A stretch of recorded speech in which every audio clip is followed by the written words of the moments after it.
lorsque le vent se glisse entre les branches d'un vieux jardin.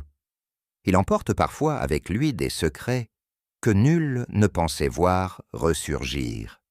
Une maison silencieuse, un parfum de camélia, et dans l'ombre, une vérité patiemment dissimulée, prête à éclore.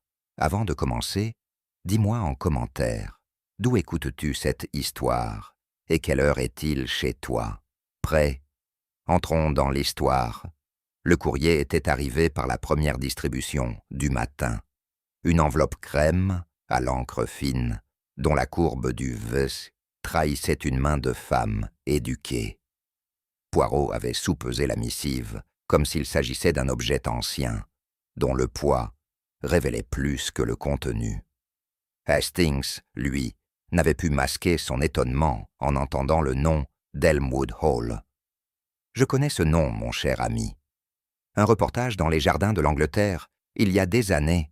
C'était un domaine splendide. » Poirot, sans rien dire, avait décacheté l'enveloppe. L'invitation, polie, un peu distante, émanait de Lady Vernet. Elle les conviant à un déjeuner privé le dimanche suivant, sans autre explication que le palais plaisir de revoir M. Poirot, dont la réputation dépasse les frontières du bon sens. Il y avait quelque chose dans cette formule qui déplut légèrement au détective. Un charme suranné, peut-être, ou un soupçon d'ironie, voilé sous la dentelle. Il posa la lettre, croisa les bras, et laissa planer un silence que Hastings n'osa pas rompre. La voiture glissa le long de l'allée sinueuse bordée de cyprès dénudés. Le gravier craquait sous les pneus, comme s'il protestait contre leur venue. En approchant des bâtiments, Hastings eut un frisson qu'il attribua au courant d'air, mais Poirot, lui, pencha légèrement la tête en observant les façades. Les volets étaient clos, à demi, certains battants brisés. Les rosiers, autrefois disciplinés, s'étiraient en branches folles contre les murs ternis. Une fontaine, au centre du parterre, reposait inerte. Le bassin, tapissé de feuilles mortes. « Le jardin a perdu son âme », murmura Poirot. Hastings ne répondit pas.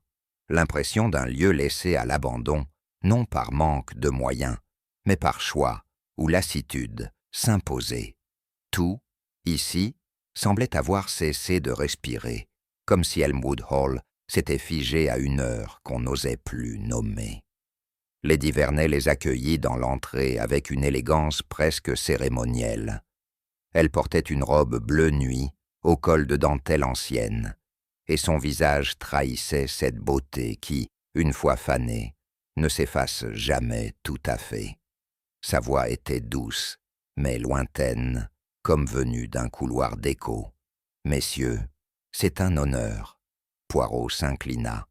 Hastings fit un pas en avant, mais fut arrêté par le silence feutré du vestibule.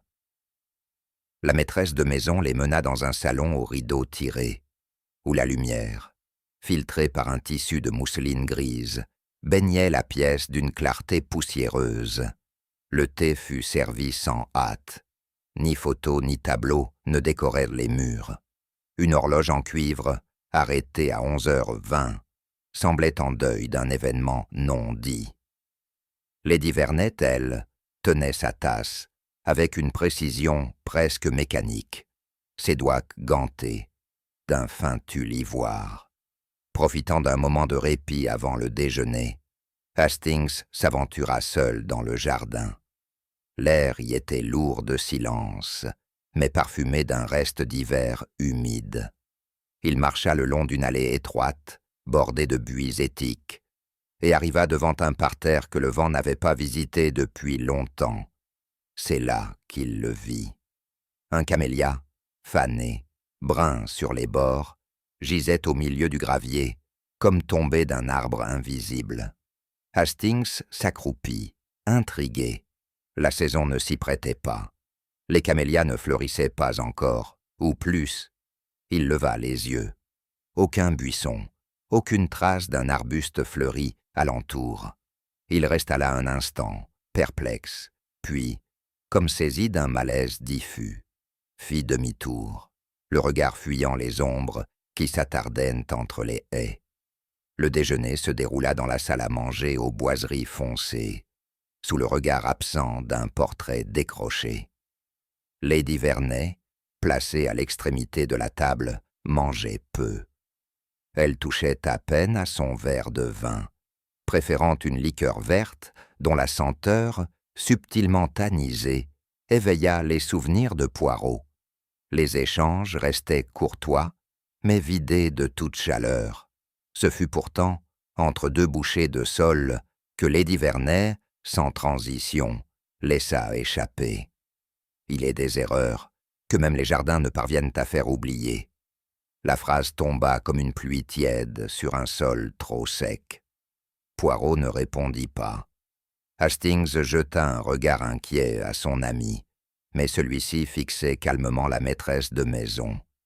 Une légère crispation agita la commissure de ses lèvres.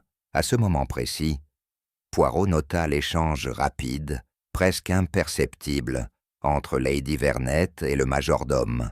Un regard, bref, chargé de choses non dites. Et dans ce regard, un passé frémissait encore. Les convives s'étaient levés. Hastings accompagnait Lady Vernet vers le vestibule. Poirot, lui, demeura assis, les doigts croisés, le regard perdu dans la danse silencieuse des poussières, en suspension. Devant lui, la cheminée froide. Sur le manteau, une pendule arrêtée, la même que celle vue dans le salon. 11h20. Encore. Son attention se porta sur une paire de gants posés, négligemment, sur le coin d'une console. Des gants de femme, ivoire, comme ceux portés par Lady Vernet, mais marqués d'une tache brune à la base de l'index gauche. Une goutte, minuscule, presque sèche. Poirot plissa les yeux, puis se leva, lentement, alors que le soleil commençait à décliner sur Elmwood Hall, adoucissant d'une lueur dorée les pierres ternes de la façade. Un mouvement discret attira l'attention du personnel. Une silhouette féminine, droite, lente, franchissait les grilles rouillées à pied, sans hâte ni ostentation. Le jardinier, appuyé sur son râteau, se figea.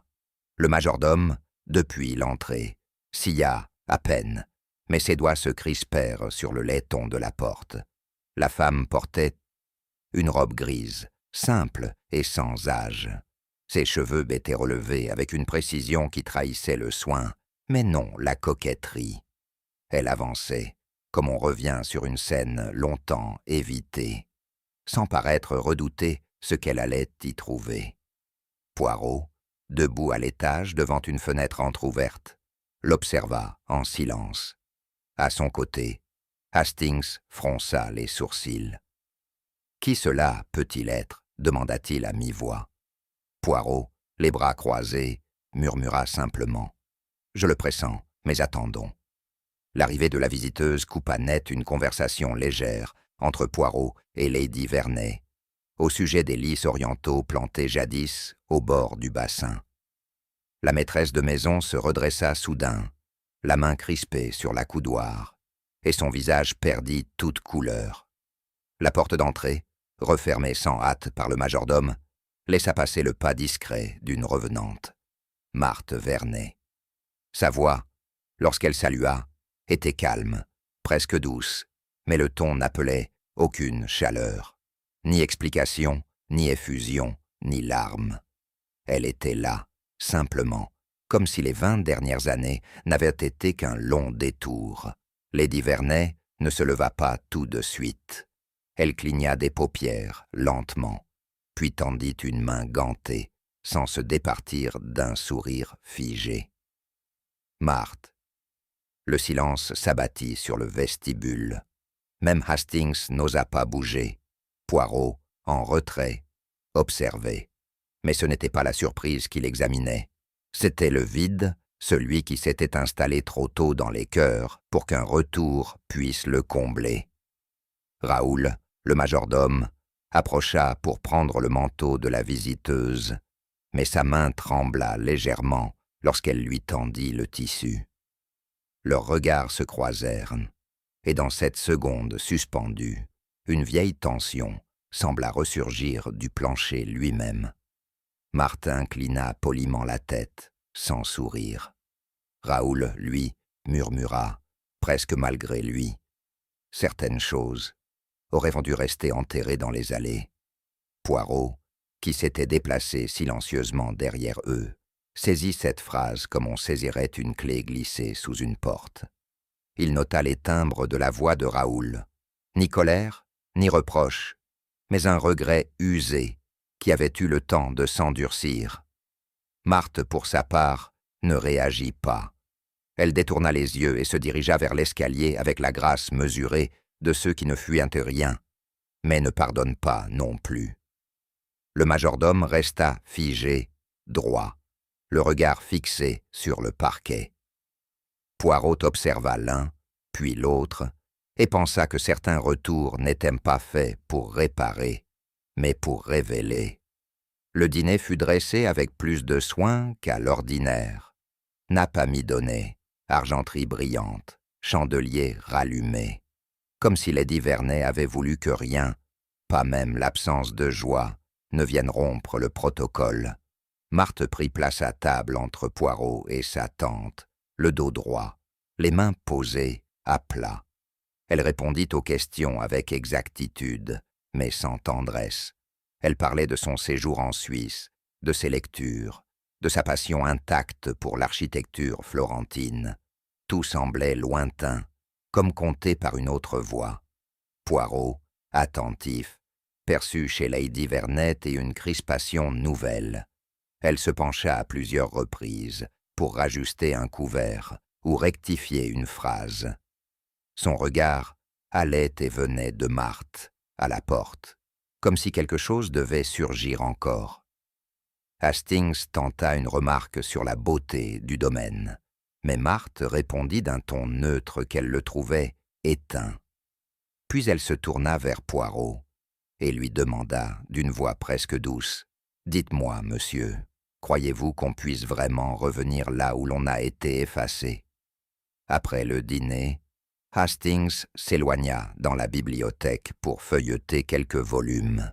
Il espérait y trouver un livre sur les camélias, mais ce fut autre chose qui retint son attention. Deux voix basses, dans la pièce voisine, franchissaient la cloison entr'ouverte.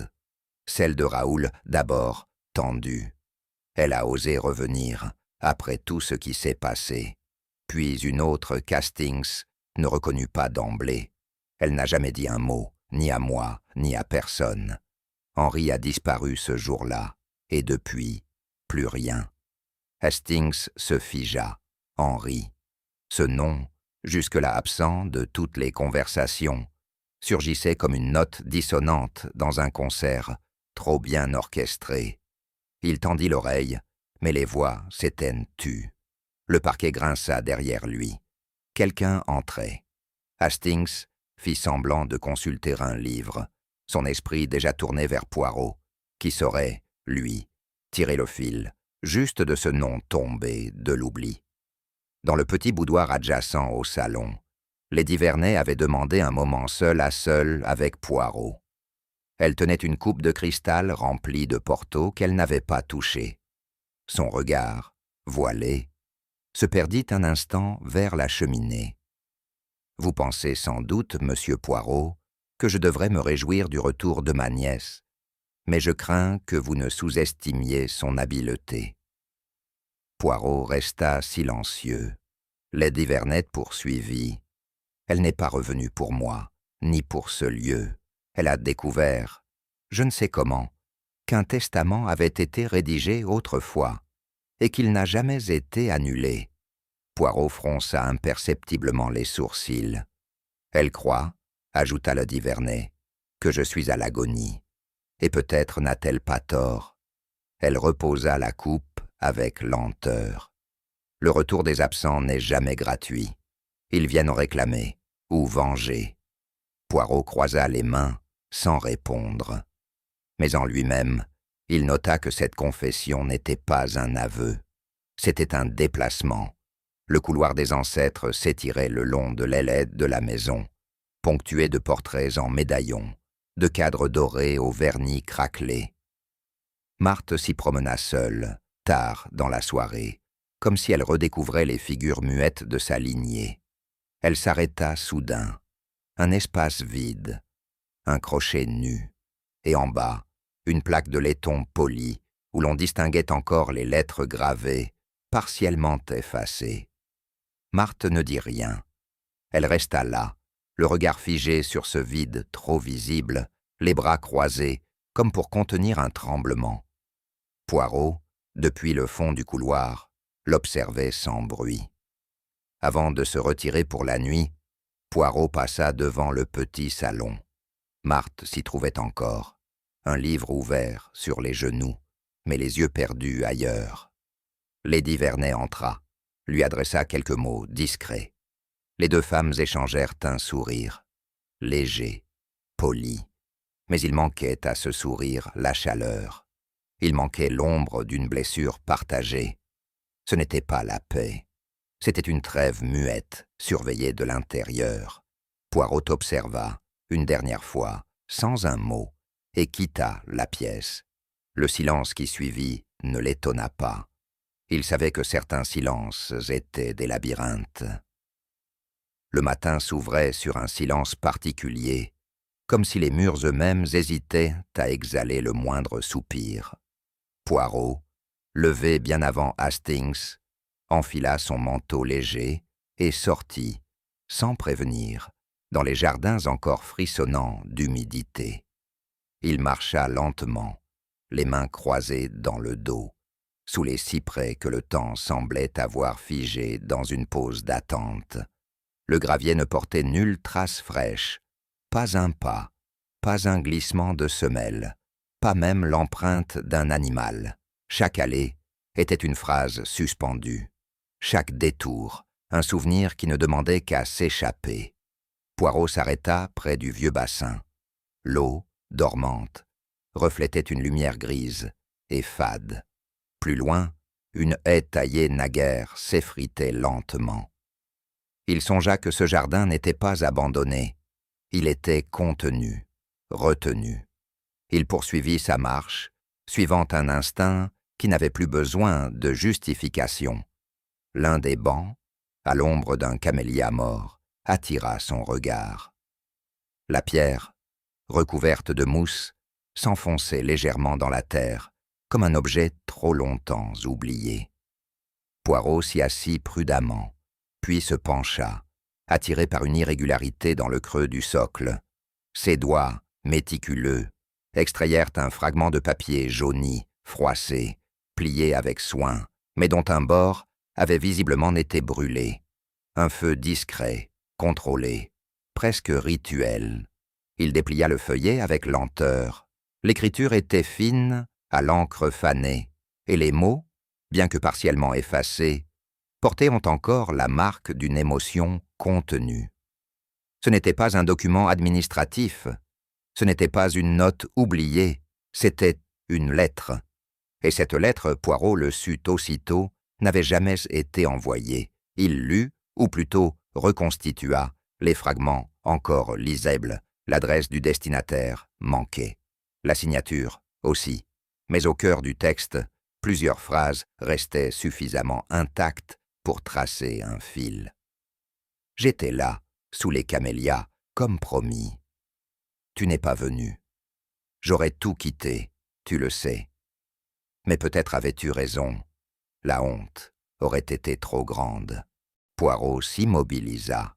La honte. Un mot si souvent murmuré, jamais nommé. Un mot qui scelle les existences plus sûrement qu'un décret. L'écriture tremblait par endroits, non de maladresse, mais de tension, comme si chaque lettre avait été arrachée à un conflit intérieur. Il replia la lettre lentement. Ce qu'il tenait là n'était pas seulement une trace, c'était une fracture. Et les fractures, dans les maisons anciennes, finissent toujours par faire éclater le plâtre. Poirot, de retour dans le vestibule désert, prit le temps d'examiner la lettre à la loupe selon son habitude rigoureuse. L'encre légèrement bleutée révélait une main féminine. C'était évident, mais pas novice. L'écriture penchait vers la gauche, fine, régulière, traversée de quelques infimes accros, au détour des mots les plus lourds. Il avait vu cette écriture récemment. Un détail s'imposa. La courbe du R, l'arabesque du D. Il les avait aperçus dans un carnet posé discrètement sur une table du petit salon, près d'un vase vide, là où personne ne s'asseyait plus. Il ne dit rien, ne nota rien, mais en lui-même, la comparaison était faite, et l'inquiétude commençait à respirer. Poirot entre dans le salon désert. Il savait exactement où chercher. Le carnet était là, posé comme s'il attendait d'être repris ou oublié. Il le prit délicatement. À l'intérieur, des aquarelles florales. Camélias, lys, iris. Dessinées avec sensibilité, parfois inachevées. Comme si le pinceau s'était interrompu sous l'effet d'une pensée intrusive. Les pages n'étaient pas signées, mais au bas d'une illustration, un prénom avait été effacé à l'aide d'un grattage minutieux. Seules subsistaient les lettres « Ma », suivies d'une rature. Poirot feuilleta, lentement, jusqu'à reconnaître l'écriture.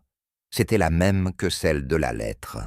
Les boucles, la respiration du trait, l'élégance disciplinée, et, plus que l'encre, un parfum flottait entre les pages, de la lavande, délicat, persistant. Poirot referma le carnet. Il n'avait pas encore l'effet, mais la musique, elle, était déjà là. La dernière page était vierge, si ce n'est pour un détail presque trop discret. Un pétale de camélia, desséché, soigneusement collé avec un coin de papier gommé. L'élégance du geste trahissait l'intention. Ce n'était pas une décoration, c'était une mémoire fixée. En dessous, à peine visible, une écriture presque enfantine avait tracé un mot unique. « Pardonne-moi ». Poirot resta un long moment immobile, le carnet entre les mains. Il savait ce que cela représentait. Pas une demande de pardon banale, pas un caprice sentimental, mais un aveu profond, une brèche dans la dignité d'une femme qui n'a jamais pu dire toute la vérité. Il referma le carnet lentement. À présent, les fils commençaient à se nouer. Mais le tissu, lui, restait encore dissimulé sous la poussière. Assis dans le bureau, les mains croisées sur la lettre repliée et le carnet refermé, Poirot laissa son esprit dérouler les fils qu'il venait de tirer. Une lettre d'amour cachée sous la pierre, un carnet effacé, un prénom qui n'ose plus être écrit, et, entre les lignes, une passion brisée par la peur. Il pensa à Marthe, à son silence maîtrisé, à sa démarche lente dans le couloir des portraits, et il pensa à Henri de Lombert, ce nom tombé dans l'oubli, mais revenu, comme un écho à travers les haies. Il ne savait pas encore tout, mais il savait ceci. Quelqu'un, autrefois, avait aimé profondément. Et quelqu'un, aujourd'hui, vivait encore sous le poids de cette mémoire. Poirot se leva, et sans un mot, remit le carnet à sa place. La suite, il le pressentait, n'appartiendrait pas aux preuves, mais au silence. Le jour se levait à peine sur Elmwood Hall. Le jardin, encore pris dans une demi-brume, exhalait une humidité ancienne, celle des lieux qui ne sèchent jamais tout à fait. Hastings, profitant d'un instant de solitude, longeait les sentiers encore froids, lorsqu'il aperçut une silhouette immobile.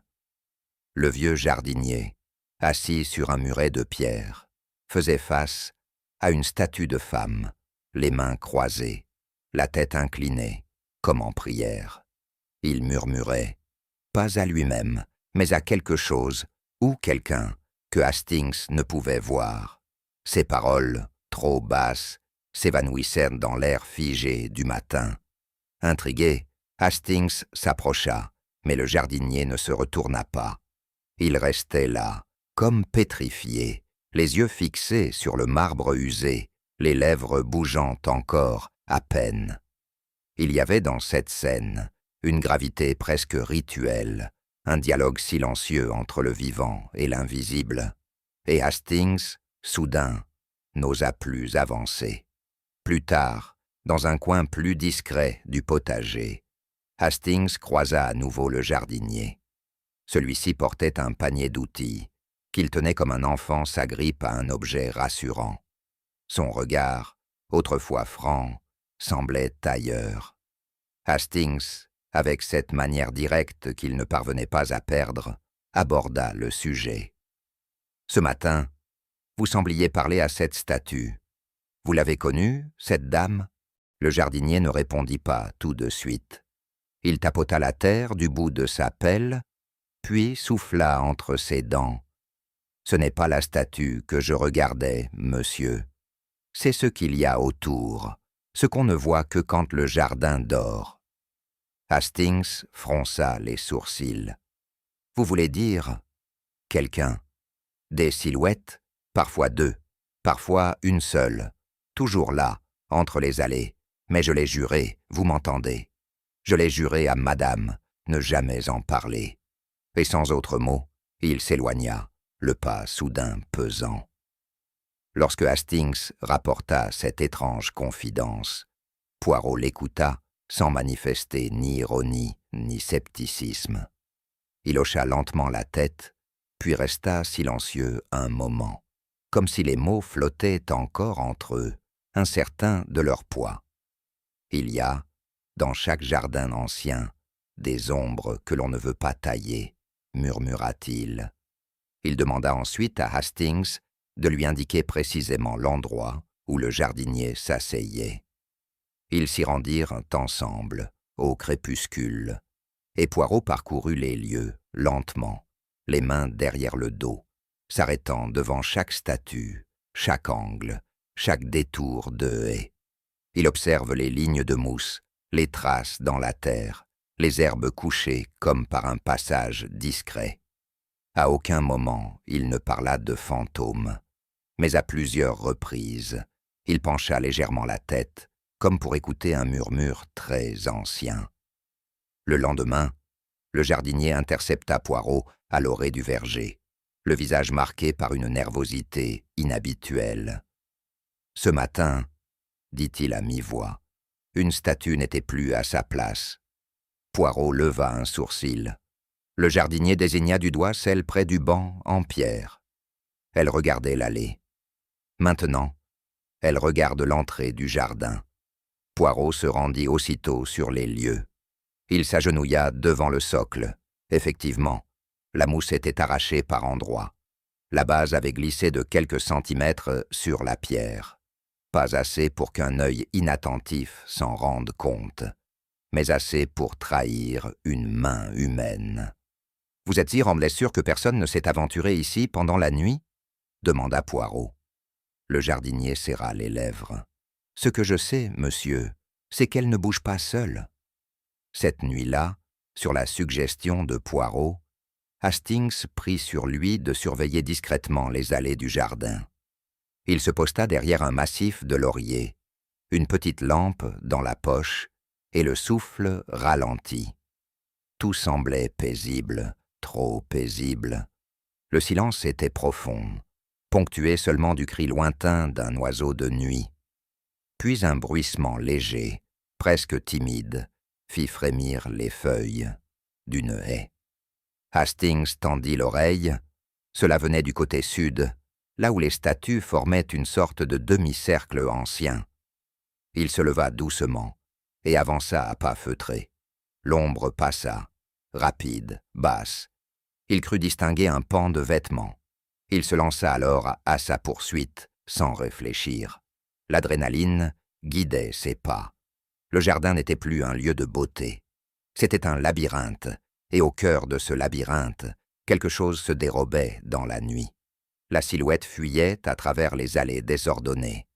Hastings, malgré son souffle court, s'élança entre les buis et les murets moussus, les branches griffant ses manches au passage. Le fugitif, agile, filait comme s'il connaissait les lieux par cœur. Hastings trébucha sur une racine, se rattrapa de justesse, puis aperçut, au détour d'un chemin, un éclair de tissu sombre disparaître derrière la serre effondrée. Il accéléra, mais là, entre les vitres brisées et les vieux outils rouillés, plus personne, sauf une respiration, brève, et le froissement rapide d'un tissu. Il leva les yeux. Une ombre venait de sauter par-dessus le petit muret, derrière lequel s'étendaient les bosquets du nord. Trop loin, déjà. Hastings resta là, haletant, le cœur battant. Mais il avait vu. Il pourrait décrire. De retour à l'intérieur, Hastings raconta à Poirot ce qu'il avait vu. Une silhouette élancée, dissimulée sous un long manteau. Mais ce qui le frappa, plus que l'apparence, c'était l'odeur. Une odeur forte, comme de la résine ou du vernis. Je ne saurais dire. Et puis, il portait un masque. Pas un masque de carnaval, non. Un tissu, lisse, simple. Mais il ne voulait pas être vu. Poirot, attentif, l'écouta sans interrompre. À la mention du parfum, ses yeux s'étrécirent légèrement. « Des gants ?» demanda-t-il. « Oui, fins, sombres. Cuir souple, je dirais. » Poirot hocha lentement la tête. Ce n'était pas un rôdeur ordinaire. C'était quelqu'un qui savait où il allait, et surtout, pourquoi il ne devait pas être reconnu. Et cela, dans un jardin peuplé de souvenirs et de non-dits, était peut-être le plus inquiétant. Le matin suivant, Poirot retrouva le jardinier près de la serre. Il lui parla doucement, avec la délicatesse qu'on réserve aux hommes fatigués de leurs secrets. Mais l'homme ne répondit pas. Son visage s'était fermé comme une porte trop souvent entr'ouverte. À chaque question, il hochait la tête ou se contentait d'un murmure évasif. Poirot évoqua les silhouettes, les statues, même le parfum étrange. Le jardinier serra son râteau contre lui. Son regard, autrefois clair, était devenu flou, fuyant. « J'ai dit ce que je savais, monsieur. Je n'ai rien vu d'autre. » Poirot insista, doucement, mais rien n'y fit. Le vieil homme se détourna, s'éloigna lentement, son pas lourd, presque hésitant. Et Poirot sut alors que la peur, dans ce jardin, ne datait pas d'hier. Poirot se trouvait dans le grand salon, seul, tandis que Hastings conversait avec Marthe dans l'orangerie. Le détective, curieux d'un vieux secrétaire relégué dans l'ombre d'une tenture, décida d'en examiner le contenu. Le meuble, massif et à la marqueterie défraîchie, semblait inutilisé depuis des années. Plusieurs tiroirs refusaient de s'ouvrir, mais l'un d'eux, coincé au fond, céda sous une légère pression. À l'intérieur, parmi quelques papiers jaunis et un flacon vide, il découvrit un mouchoir de lin soigneusement plié. Il le déplia lentement. Une petite clé en bronze y reposait, entourée d'un tissu brodé d'initiales fines, HD. Poirot referma les doigts sur l'objet. Son expression resta impassible, mais un léger frémissement courut sur sa tempe. Il replia le mouchoir, le remit à sa place et glissa la clé dans sa poche intérieure. Il savait, sans le moindre doute, à quoi cette clé pouvait correspondre, ou plutôt, à quelle porte elle n'avait plus osé s'approcher depuis 20 ans. Ce fut seul, à l'heure où la maison se taisait, que Poirot descendit vers l'aile est. Là, au fond d'un couloir aux boiseries ternies, une porte plus étroite que les autres, verrouillée. Il insère la clé, sans hésiter. Un grincement sourd, l'air, à l'intérieur, portait la densité des lieux oubliés. L'atelier d'art était intact, couvert de poussière, mais non de désordre. Des toiles retournées, des pinceaux figés dans leur peau. Une chaise, toujours placée face à la fenêtre nord. Et, au centre de la pièce, un chevalet drapé d'un tissu gris. Poirot s'avança lentement, le cœur léger d'une intuition qui devenait certitude. Il souleva le tissu d'un geste contenu. Ce qu'il découvrit n'était pas une œuvre achevée, mais il comprit aussitôt qu'il ne s'agissait pas non plus d'un simple exercice. C'était un fragment d'âme figé sur la toile. Le tableau représentait un jeune homme, blond, le regard d'une douceur mélancolique. L'expression, pourtant incomplète, vibrait d'une vérité silencieuse. La toile n'était pas signée, mais le trait révélait une main sensible, intime. À l'arrière-plan, un camélia en fleurs, minutieusement reproduit, dominait le portrait. La fleur semblait presque trop vivante pour le reste de la scène. Elle éclipsait même par sa présence le regard du modèle inachevé, comme si l'artiste n'avait pu, ou voulu, aller jusqu'au bout. Poirot contempla longuement le visage, esquissé mais déjà chargé d'émotion. Il nota la posture, la chemise légèrement entr'ouverte, les doigts croisés avec une raideur retenue. Rien de théâtral, tout était discret, contenu. Ce n'était pas un tableau pour être exposé, c'était un tableau pour être gardé, caché peut-être. Le nom du modèle n'était inscrit nulle part, mais Poirot, à ce stade, n'avait plus besoin d'un nom. Il demanda à Marthe de venir le rejoindre. Elle entra dans l'atelier à pas lents, comme si les murs reconnaissaient ses gestes. Lorsqu'elle aperçut le tableau, elle s'arrêta net. Elle ne dit rien, mais son visage, jusqu'ici si maîtrisé, se teinta d'une pâleur nouvelle. Les mains tremblèrent à peine, et ses lèvres, presque imperceptiblement, s'entr'ouvrirent. « C'est lui, n'est-ce pas ?» murmura Poirot doucement. Marthe baissa les yeux, puis elle hocha la tête, une fois, lentement. Henri, un seul mot, prononcé du bout de la gorge, comme un secret qu'on relâche dans une pièce trop close. Elle s'approcha du tableau, posa une main contre le bois du chevalet, sans le toucher, et resta là, immobile. Poirot ne dit rien de plus, car ce qu'il cherchait, à cet instant, ne relevait plus de l'enquête. C'était une douleur ancienne qui venait de remonter à la surface et qui, même en silence, en disait déjà beaucoup. Le soleil, timide, filtrait à travers une lucarne poussiéreuse, jetant sur la scène une lumière pâle, presque irréelle. Marthe resta quelques instants, en silence, puis s'assit sur un vieux fauteuil d'osier. Elle parla d'une voix calme, mais sans détour. Elle raconta leur jeunesse, à elle et Henri de Lombert, leur complicité d'abord discrète, puis évidente, leur amour, né dans les jardins, sous les camélias en fleurs, lorsqu'Elmwood respirait encore la beauté tranquille. Puis vint l'été 1907. Henri avait un projet.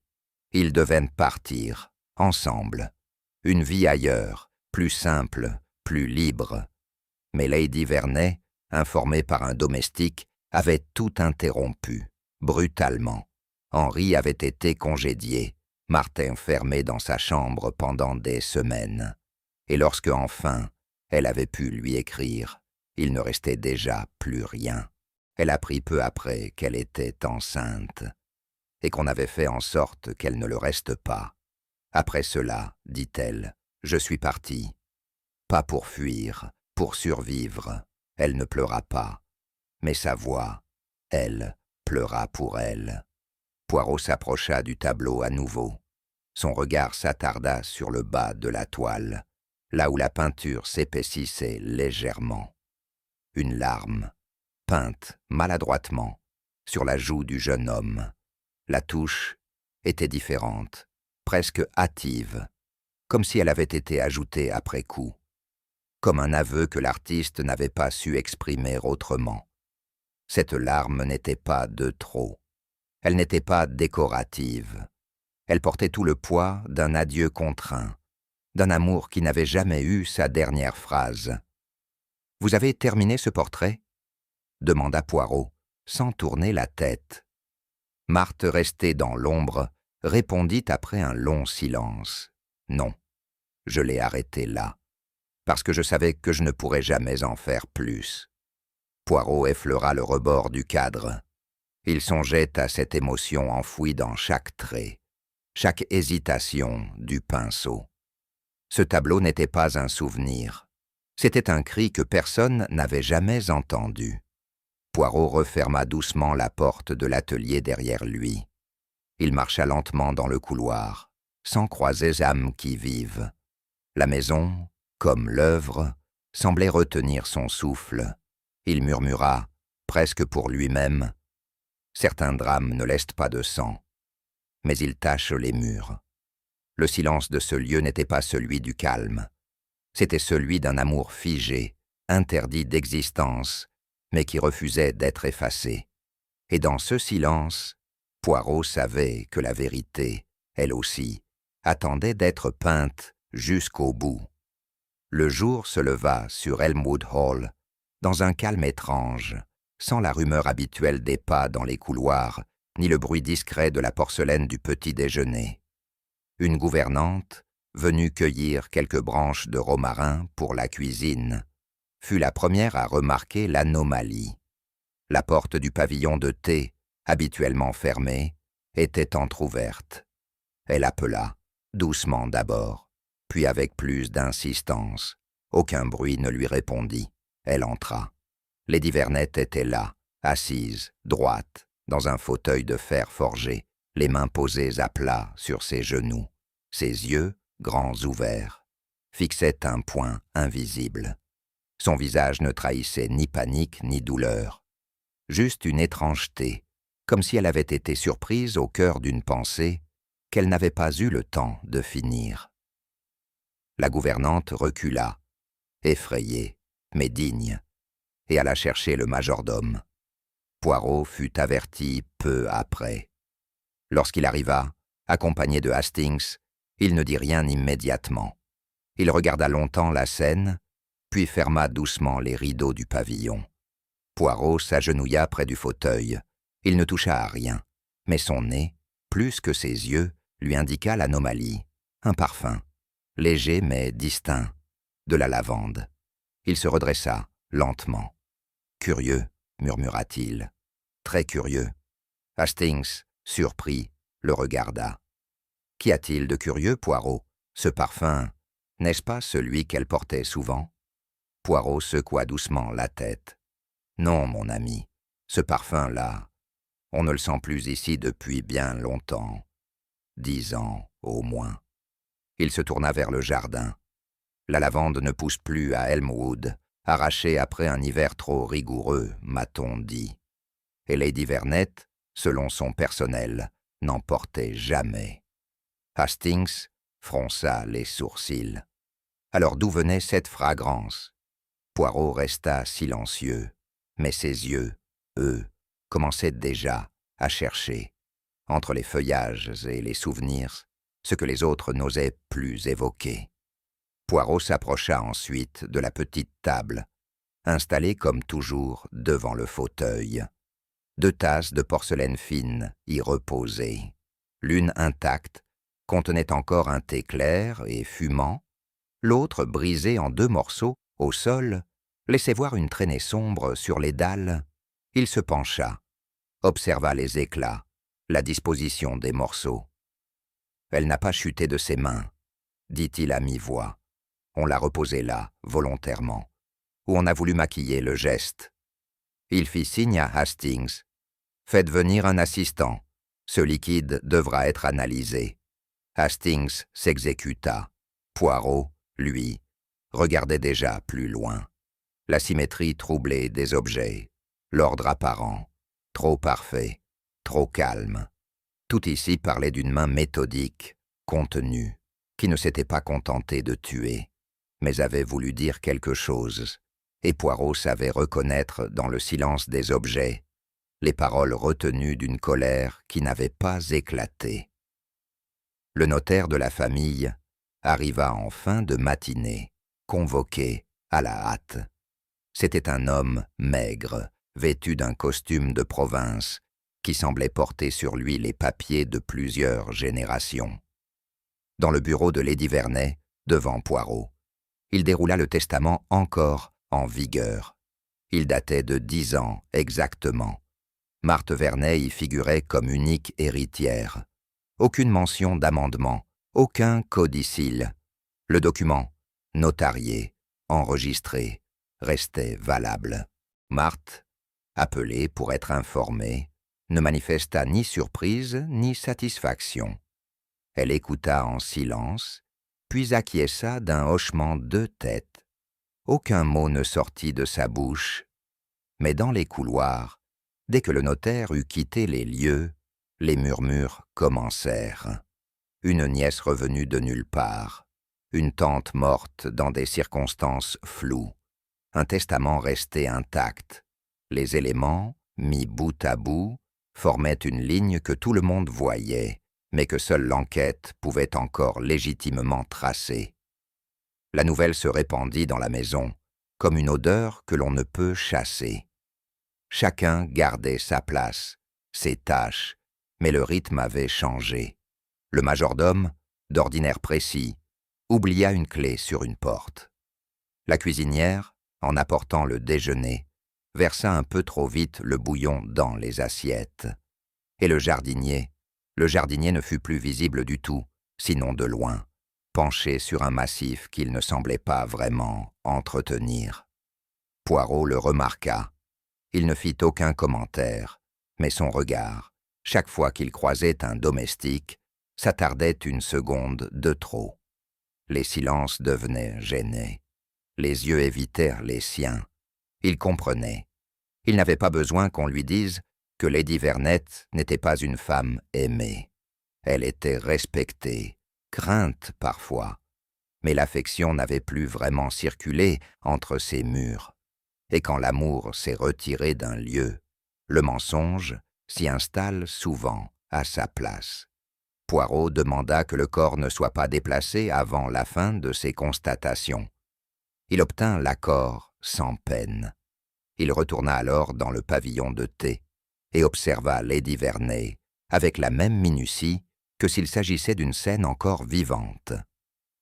Son regard descendit le long du bras gauche de la défunte. Sur la manche de velours sombre, il distingua une légère trace, à peine perceptible. Un frottement, une empreinte, quelque chose de plus clair, presque lilas. Il approche, sans toucher, et l'odeur de lavande se fit plus nette. Il murmura. « Ce n'est pas une trace accidentelle, c'est un contact. Quelqu'un l'a tenu, là, près du coude, assez fort pour que le tissu s'imprègne. » Puis il s'éloigna légèrement, le front pensif. Le geste avait été retenu, mais pas invisible. Et Poirot savait, avec une acuité douloureuse, que dans les gestes contenus résidait souvent le plus grand des aveux. Ce fut en déjeunant avec Hastings dans le petit salon que le souvenir ressurgit. Hastings, entre deux bouchées distraites, s'interrompit. « Hier, vous vous souvenez ? Cette dame, celle qui disait s'appeler Mademoiselle Clairoux, elle portait un parfum très marqué. Ce n'était pas du lilas, non, c'était... Oui, c'était de la lavande, très prononcée. » Poirot releva la tête, lentement. « Vous êtes sûr, Hastings ? » ?»« Certain. Elle en avait trop mis. Cela m'avait frappé. » Poirot hocha la tête, pensif. Il demanda alors à voir le registre des visiteurs, car si la lavande était absente d'Elmwood, elle avait visiblement refait surface avec quelqu'un. Et si ce quelqu'un était venu la veille, cela pouvait tout changer. Il ne restait plus qu'à dresser la liste exacte des personnes ayant approché Lady Vernet dans les dernières 24 heures, et à écouter dans cette liste le nom qui n'avait pas encore parlé.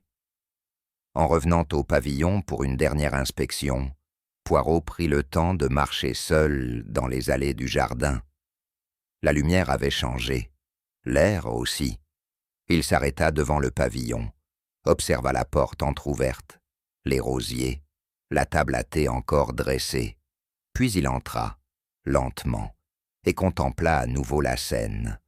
Tout ici disait la maîtrise. Aucune lutte, aucune trace de panique, aucun cri n'avait été entendu. Ce meurtre n'était pas une explosion de rage, c'était un geste mûri, calculé et surtout familier. Car pour s'approcher ainsi de Lady Vernet, pour qu'elle accepte un thé, une conversation, il fallait qu'elle ait confiance, ou du moins qu'elle ne soupçonne rien. Poirot inspira profondément. L'odeur de lavande s'était affaiblie, mais elle persistait, comme un rappel discret d'un lien ancien. Ce n'était pas une vengeance brutale, c'était une sentence portée en silence et exécutée avec soin. Dans le salon de musique, le silence semblait plus dense qu'ailleurs, comme si les notes suspendues dans l'air y avaient été brusquement interrompues et refusaient désormais de revenir. Poirot, les mains croisées dans le dos, observait l'espace avec lenteur. Chaque meuble, chaque bibelot semblait à sa place, et pourtant, quelque chose clochait. Il s'arrêta devant un fauteuil bas, recouvert d'un velours grenache dont la teinte avait pâli au fil des années. Un coussin, légèrement enfoncé, attira son attention. Il le souleva avec précaution. En dessous, glissé entre deux plis de tissu, se trouvait un carnet relié de cuir bleu nuit, usé sur les bords. Poirot le prit, l'ouvrit. Des croquis, des fleurs, des visages, quelques silhouettes stylisées dessinaient un journal visuel aux contours flous. Ce n'était pas un carnet anodin. Il avait été rangé là, non par oubli, mais par précipitation. Et Poirot savait que ce qui est caché à la hâte mérite toujours d'être lu avec lenteur. Il feuilleta le carnet en silence. Les pages, certaines encore marquées de poudre de fusain, se tournaient avec un froissement discret. Des fleurs y dansaient en courbes souples, des profils prenaient forme, tous tracés avec une main sûre, peut-être un peu nerveuse. Puis, au cœur du carnet, une rupture. 2 pages qui auraient dû se faire face avaient été déchirées, laissant au centre une béance soigneusement exécutée.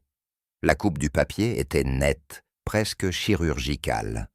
Il ne s'agissait pas d'un accident, ni d'un geste brusque, non. C'était un retrait volontaire. Poirot passa le doigt sur le bord effiloché.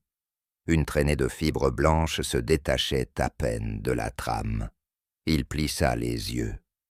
Une absence plus bavarde que bien des mots, murmura-t-il. Ce que l'on arrache d'un carnet n'est pas toujours ce qui dérange, mais ce qui pourrait, trop tôt, parler trop juste. Poirot reprit sa lecture avec une attention renouvelée. Ce n'étaient plus les dessins qu'il observait, mais ceux qui les entouraient, les détails en marge, les hésitations, les traits presque invisibles. Il s'arrêta devant une page où des pensées étaient esquissées en spirale. À première vue, des formes sans importance. Mais là, entre 2 arabesques florales, il vit une série de chiffres minuscules, inscrits à l'encre pâlie. 24 iunia, 7 czasa dnia, 3 1 5 Il tourna une autre page, un nouveau chiffre, dissimulé dans une ligne de tige stylisée. 13 juillet, 150, 843. Des dates, sans doute, des initiales, peut-être, et une séquence qui ne suivait aucun rythme connu. Poirot resta pensif. Lady Vernet, artiste discrète, aurait-elle mêlé la mémoire à ses croquis, comme d'autres glissent un mot dans une lettre d'amour? Ces chiffres, disséminés dans les coins, ne réclamaient pas d'œil savant, mais un esprit méthodique pour en déchiffrer la portée. Vers la fin du carnet, un dessin plus travaillé, un visage féminin, esquissé à grands traits, mais flouté volontairement, comme si la main de Lady Vernet, après avoir tracé, avait aussitôt cherché à détruire ce qu'elle venait de créer. Le fusain avait été étiré, brouillé, les contours déformés. Et pourtant, sous cette surface volontairement altérée, quelque chose persistait. Poirot incline légèrement le carnet sous la lumière. sous l'ombre du menton, à demi effacé, quelques lettres, une majuscule élégante, puis 2 minuscules à peine visibles, Cle et Claire. Le reste s'était perdu dans la trame du papier. Poirot referma doucement le carnet. Claire, un prénom qui n'apparaissait nulle part ailleurs dans la maison, ni dans les conversations, ni dans les papiers officiels. Et pourtant, son souvenir était suffisamment douloureux ou compromettant pour que le fusain vienne l'enfouir dans le silence. Poirot demanda à Hastings de retrouver les vieux agendas de Lady Verney. Il les savait rangés dans la bibliothèque, classés par année, presque méticuleusement. Hastings, d'abord surpris, finit par les déposer sur le bureau du petit salon. Des volumes reliés aux tranches brunies. L'écriture fine de Lady Verney y filait d'une ligne à l'autre, soigneusement datée. Poirot commença à croiser les données. Il repéra d'abord la date 24 juin. Elle était entourée d'un discret point d'exclamation. H est venu, émotion forte, jardin, camélia. Puis le 13 juillet, C, au salon, regard fuyant. Conversation étrange, Marthe silencieuse, après. Et d'autres, plus anodines. Mais une constante revenait. À chaque date inscrite dans les marges du carnet, une tension, une présence inhabituelle, un mouvement dans les souvenirs. Henri Delombert, Claire, Marthe. Les initiales prenaient forme. Et derrière elles, une ligne invisible commençait à se dessiner, comme un fil que Poirot tenait désormais entre ses doigts. Assis seul dans le bureau, Poirot rouvrit le carnet, son regard fixé sur le vide de la page déchirée. Il ne pouvait plus en douter. Ce n'était pas un simple croquis manquant. C'était une omission soigneuse, douloureuse, presque solennelle. Il s'imagina ce que la main de Lady Verney avait pu y dessiner. Un visage? Un lieu? Un objet, peut-être, au symbolisme trop fort pour être laissé à la vue de quiconque. Ou bien un message, non écrit, mais insinué. Une phrase esquissée dans un geste, un mot camouflé sous une tige, une initiale cachée dans le drapé d'un vêtement. L'intuition de Poirot lui disait que cette page contenait l'unique aveu que Lady Verney s'était jamais permis. Non pour se justifier, mais pour laisser une trace, une empreinte fugace, en creux, à deviner plus qu'à lire. Et quelqu'un, quelque part, avait eu peur que ce secret muet ne parle trop fort. Poirot retourna au carnet, cette fois avec une idée fixe. Il observe chaque dessin floral non comme un exercice de style, mais comme un langage. Un iris au contour sévère, une rose flétrie, un chèvrefeuille isolé, un camélia. Il consulta ensuite de vieilles notes du jardin, conservées dans un cahier de l'intendante. Chaque plantation, chaque déplacement de massif y était soigneusement répertorié. À la date du 24 juin 1907, on trouvait une ligne brève. Camélia déplacée, bord ouest, sur demande de madame. Le même jour, Henri Delombert avait disparu. Poirot ne pouvait croire au hasard. Dans ce langage floral, discret, ancien, chaque fleur représentait quelqu'un. L'iris, la rigueur, le chèvrefeuille, l'attachement discret. Le camélia, lui, était le seul à apparaître avec insistance, toujours associé à cette date unique. Et Lady Verney, en dessinant cette fleur-là, ce jour-là, avait signé bien plus qu'un croquis. Elle avait écrit l'ombre d'un souvenir que le papier seul n'aurait pas suffi à contenir. Le soir était tombé sans bruit sur Elmwood, enveloppant la demeure d'une lumière douce et mordorée, comme si la nature elle-même retenait son souffle. À l'heure où les pas deviennent plus lents dans les couloirs et les voix plus mesurées, Poirot fit demander à chacun de se rendre dans le jardin d'hiver. Hastings, d'abord surpris par le choix du lieu, comprit vite qu'il ne s'agissait pas d'un caprice. C'était là, au milieu de ces plantes frémissantes, entre les grandes vitres opaques de buée, que l'histoire avait commencé à s'enliser dans le silence. Et c'est là que Poirot avait choisi de la faire renaître à la lumière. Marthe fut la première à entrer, le visage tendu, suivi du notaire, pâle et figé, puis du majordome, raide dans sa tenue sombre. Le jardinier ferma la marche, son chapeau à la main. Ils s'assirent en cercle, sans mot dire. La lumière dorée tombait sur les feuillages fanés, comme un voile d'automne sur une vérité trop longtemps retardée. Et dans ce décor, à la fois paisible et chargé, Hercule Poirot prit la parole. Debout entre deux grandes fougères que la chaleur du lieu avait presque desséchées, Poirot regarda tour à tour les visages réunis. Il ne s'agissait plus d'interroger, ni même de convaincre.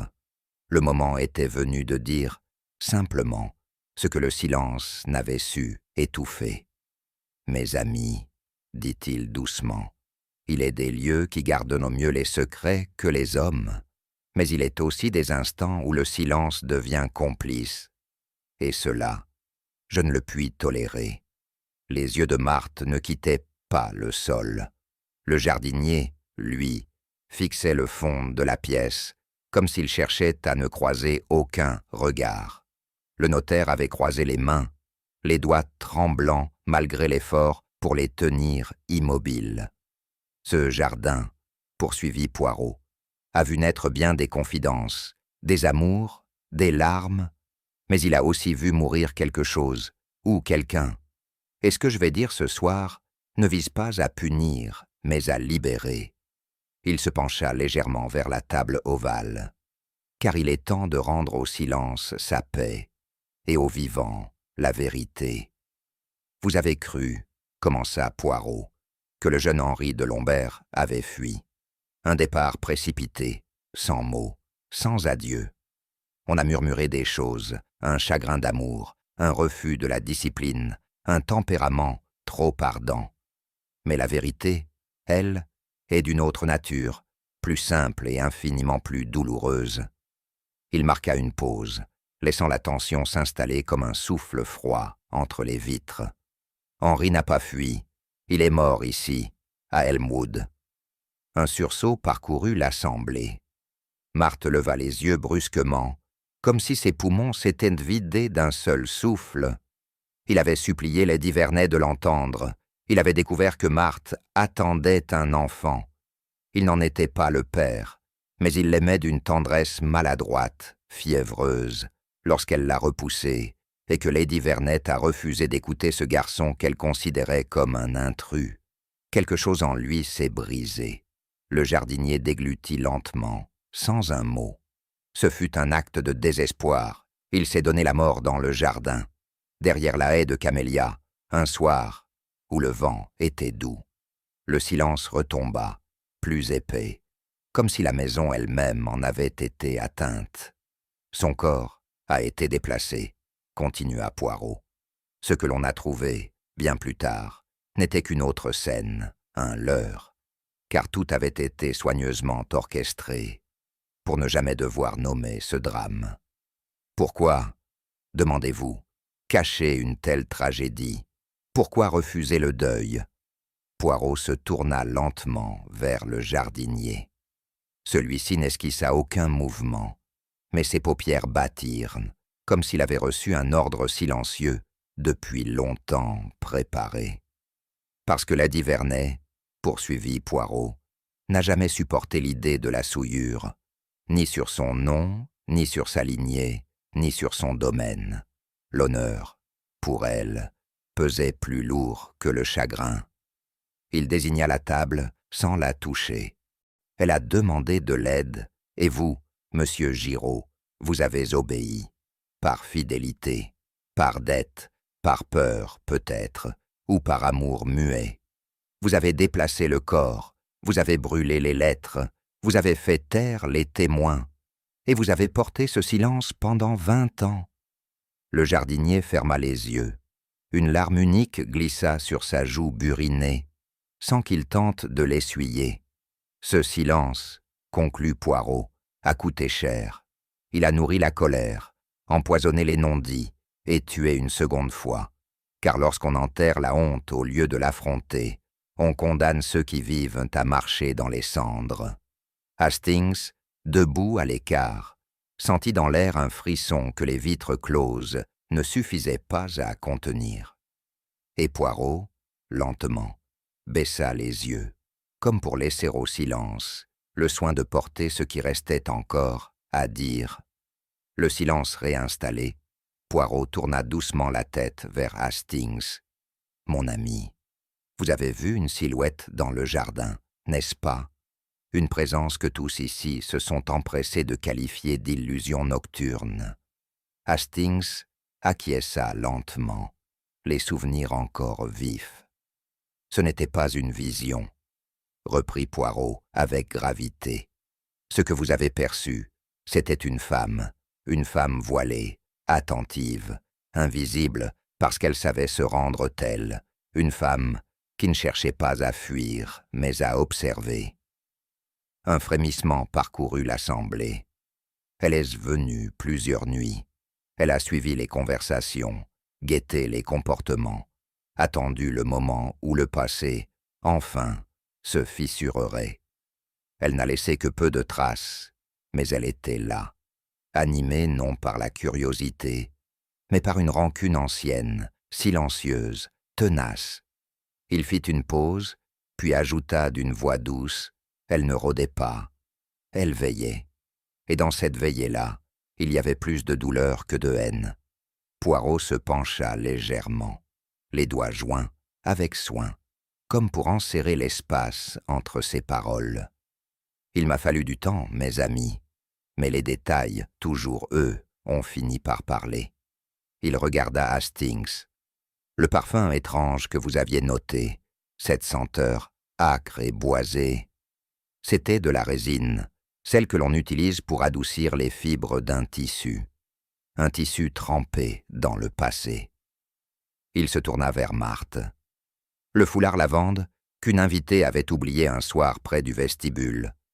Il n'appartenait à aucune des femmes que vous connaissez. » Puis, lentement, il sortit de sa poche un fragment de papier effiloché.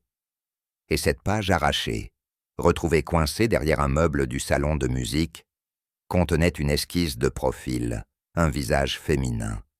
Le mot « Claire » y figurait, raturé, presque rayé jusqu'à disparaître. Il redressa la tête. « Claire de Lombert. » Un murmure incrédule s'éleva. La sœur d'Henri, disparue depuis des années, supposément installée à l'étranger. Mais elle est revenue, sous un nom d'emprunt, un sourire maîtrisé et un regard que seul le chagrin profond sait affiner. Il laissa le silence s'épaissir, puis conclut. Ce n'était pas une vengeance aveugle, c'était une quête, celle d'une sœur qui n'a jamais cru à l'oubli et qui a choisi d'être le témoin que le monde entier avait refusé de devenir. Poirot posa doucement le carnet de croquis sur la table. Dans l'un des dessins de Lady Vernet, un portrait inachevé attire l'œil. Henri y apparaît de profil, l'air grave, les épaules légèrement voûtées. Et à son côté, peinte avec une précision que nulle autre fleur ne reçoit, un camélia blanc. Il observe les visages autour de lui. Beaucoup ont cru à une fantaisie décorative, un motif sans portée. Mais Lady Vernet n'était pas une femme de hasard. Ce camélia, elle l'avait peint pour ce qu'il représentait. La promesse qu'elle avait refusée à son fils, l'amour qu'elle avait tenu à distance, le signe que, même dans le dessin, elle n'osait l'approcher qu'à travers un symbole. Il marqua une pause. C'est ce même camélia que Claire a redessiné, à l'identique, sur la page arrachée, le jour même de la disparition d'Henri. Ces mots glissèrent avec lenteur. Ce n'était pas une fleur. C'était un cri silencieux, et le cœur d'un chagrin trop longtemps étouffé. Poirot se leva avec lenteur. Il ne restait plus rien à révéler, et pourtant, tout restait suspendu. La vérité, une fois dite, ne se dissout pas. Elle demeure, en filigrane, dans chaque regard, chaque silence. Lady Vernet est morte. Certains diront qu'elle a été assassinée. D'autres murmureront qu'il s'agissait d'un acte de justice. Mais moi, je vous dis ceci. Elle a été jugée par une femme dont elle avait ignoré le chagrin, nié la douleur, méprisé la mémoire. Il baissa légèrement la tête. Claire de Lomberde n'a pas tué pour le plaisir, ni par calcul. Elle a voulu que Lady Vernet comprenne que, dans son dernier souffle, elle sente le poids de ce qu'elle avait détruit. Elle l'a fait avec un raffinement cruel, oui, mais poétique, presque cérémoniel. Puis il se tourna vers Hastings, sa voix plus grave, plus lente. Ce que la loi ignore, le cœur humain le reconnaît parfois, et ce que la justice terrestre ne punit pas, le souvenir, lui, ne l'absout jamais. Il laissa ces mots flotter un instant. Car il n'est pas de crime plus impardonnable que celui d'avoir volontairement effacé un amour. Le craquement léger du portail attira l'attention de Hastings. Il s'était attendu à le trouver fermé, obstinément verrouillé comme autrefois, quand Elmwood Hall semblait refuser toute intrusion, surtout celle du souvenir. Mais cette fois, le vieux portail, de fer, strié de rouille et d'anciens serments, était entr'ouvert, comme si la demeure elle-même, épuisée de se battre contre le passé, avait choisi de laisser entrer, enfin, un souffle d'oubli. Il hésita une seconde, la main posée sur le battant, troublé par cette demi-acceptation. Rien n'avait changé, et pourtant, tout paraissait différent. Le grincement du métal, autrefois hostile, avait perdu de son tranchant. Il n'y avait plus de défi dans l'air, plus de menace, seulement un calme étrange, presque respectueux, le genre de silence qu'on trouve dans les lieux qui ont aimé, souffert, puis renoncé à se défendre. Les pas de Hastings le menèrent sans qu'il y pense jusqu'au jardin. Autrefois en friche, il découvrit des allées nettoyées, débarrassées de leurs mauvaises herbes, et des bordures alignées avec une minutie sobre. Ce n'était pas un travail de jardinier professionnel, mais quelque chose d'autre, une volonté patiente de faire renaître sans effacer. Les massifs avaient été réorganisés, non pas pour impressionner, mais pour respirer. Là où régnaient jadis les ronces et les feuillages tombants, quelques fleurs timides émergeaient, et près du banc de pierre, juste à l'ombre du vieux figuier, les camélias. Hastings s'arrêta. Ils étaient là, en boutons discrets, certains à peine ouverts. Leur couleur pâle tranchait avec le vert humide de l'ensemble, comme une note de musique retrouvée sur une partition ancienne. Le jardin, autrefois théâtre muet du drame, semblait murmurer autre chose désormais. Alors qu'il levait les yeux vers la façade d'Elmwood Hall, Hastings crut percevoir un mouvement derrière l'une des fenêtres du premier étage. La vitre était entr'ouverte, à peine. Et derrière elle, une silhouette, immobile, les traits indistincts, mais l'attitude reconnaissable. Marthe. Elle ne fit aucun geste. Elle ne s'écarta pas non plus. Elle regardait, simplement. Ou peut-être ne regardait-elle pas. Peut-être était-elle là comme un vestige du lieu, une figure restée entre deux temps, ni tout à fait présente, ni tout à fait absente. Hastings ne chercha pas à attirer son attention. Il comprit que cette femme-là n'avait plus besoin de mots. Elle avait fait la paix à sa manière, loin des regards, loin des conclusions.